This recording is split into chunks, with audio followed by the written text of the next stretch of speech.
छतरपुर के गढ़ीम लेहरा में बीती दिन 2 मजदूरों की मौत होने के बाद मृतक के परिजनों ने आज सड़क पर लाश रखकर जमकर प्रदर्शन किया। प्रदर्शन के दौरान सागर कानपुर हाईवे के गढ़ीम लेहरा में दोनों तरफ लंबा जाम लग गया। प्रदर्शन कर रहे लोगों का आरोप था कि गैराज संचालक ने घटना के दौरान के सीसीटीवी गायब कर दिए गए, जिससे इन दोनों की मौत पर सस्पेंस उठ खड़ा हुआ है। 2 घंटे चले इस जाम में जब नौगाम एसडीओपी मौके पर पहुंचे, उन्होंने मृतक के परिजनों को आश्वासन दिया कि इन दोनों की मौत पर किसी की भी लापरवाही सामने आती है तो उन पर पुलिस कार्रवाई की जाएगी, तब जाकर किसी तरह जाम खुल सका। नीतीश जी, जो ये घटनाक्रम हुआ है इसमें जो परिजनों के आरोप है, क्या आरोप है और किस प्रकार से ये घटनाक्रम? सबसे पहली बात तो पुलाव हमारा शिव सैनिक था। भगवान की पुण्यात्मा को शांति प्रदान करे। देखिए, कल गुलाब यहाँ काम करने के लिए आए थे किसी पटेल साहब की दुकान में। अब घटना क्या है, एक्चुअल ना तो मौके पे मैं था, क्योंकि परिवार का आरोप ये है कि अगर जिसके यहाँ काम कर रहे थे वो फरार क्यों हुआ, ये जाँच का विषय। अगर वो ईमानदार है तो भाई उसको मौके पर होना चाहिए।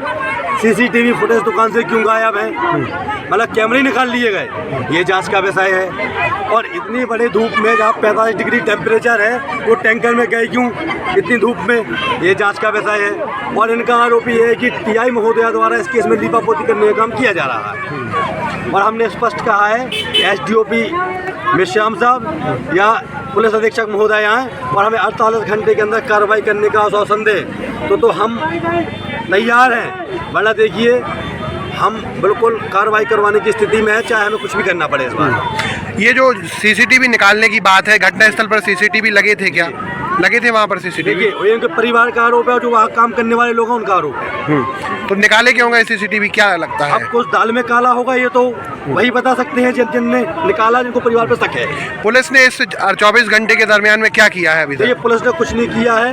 मैं आपको, अगर पुलिस ने कुछ किया होता तो जाम की स्थिति आज ना होती। क्या लगता है गढ़ीम लेहरा पुलिस लीपापोती कर रही है?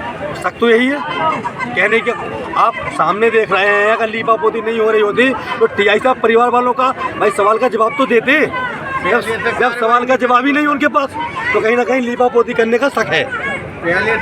था यहाँ पर अभी जाम खुल रहा है, क्या आश्वासन दिया है अपने परिजनों को, क्या पूरा मामला है? कल एक दुखद घटना हुई है जिसमें 2 अरमान खान और गुलाब अल्वा जी, एक वेल्डिंग और जो ट्रैक्टर ट्रॉली वगैरह वेल्डिंग का काम होता है उसमें काम करते हुए उनकी मौत हुई है। चूँकि मौत किन कारणों से हुई है, ये पीएम रिपोर्ट आने के बाद ही स्पष्टता पता लग पाएगा। कुछ परिजनों की उसमें मांगे हैं और कुछ वो चाह रहे हैं पुलिस, तो निश्चित रूप से हम उन बिंदुओं पे काम करेंगे। और मैंने परिजनों को आश्वासन दिया है कि इसमें जो न्यायपूर्ण संगत कार्रवाई होगी वही होगी और उनकी मदद के लिए पुलिस हमेशा तैयार है। अभी मौके पे पूछताछ के लिए और दूसरे सीसीटीवी में इन्वेस्टिगेशन के लिए परिजनों के द्वारा मुझसे रिक्वेस्ट की गई है, तो उनकी रिक्वेस्ट को मैंने एडमिट किया और निश्चित रूप से उनका ग्रीवेंस है वो एडमिटेबल। तो मेरा उनसे कहना यही है कि पीएम रिपोर्ट आ जाए और मौके पे जो एविडेंस और पूछताछ में जो निकल के आएगा उसमें हम न्यायसंगत बड़ी कार्रवाई। सर, सीसीटीवी निकालने की बात आ रही है, जो ऑनर था उसने सीसीटीवी निकाल लिए है, ये क्या है, उसमें पुलिस क्या करेगी? इसमें अगर ऐसी कोई फैक्ट आ रहे हैं सुनने में तो हम इसको तस्दीक करेंगे, वेरीफाई करेंगे और अगर ये सही पाया जाता है तो उससे विस्तृत रूप से सघन पूछताछ की जाएगी और पूछताछ में सही पाया जाता है तो उचित धाराओं में मुकदमा भी पंजीबद्ध किया जाएगा। सर, 1 घंटे से लगभग जाम लगा हुआ है, सुबह से जाम की संभावना बनी हुई थी, पुलिस की क्या तैयारी थी और लगभग 1 घंटे से लोग फंसे हुए हैं? पुलिस विधिवत इसमें कार्रवाई कर रही थी। मर्ग चूँकि घटना के बाद में पंजीबद्ध कर दिया गया है, डॉक्टर साहब के पैनल या उन्होंने इसमें पीएम कर दिया है। पीएम रिपोर्ट आ जाए, हमको मृत्यु का कारण स्पष्ट हो जाए और parallelly at the same time समानांतर रूप से विधिक रूप से जो और दूसरी चीज़ की जानी है पुलिस उसमें करेगी। और मैंने परिजनों को आश्वासन दिया है कि उनके साथ न्यायसंगत कार्रवाई होगी।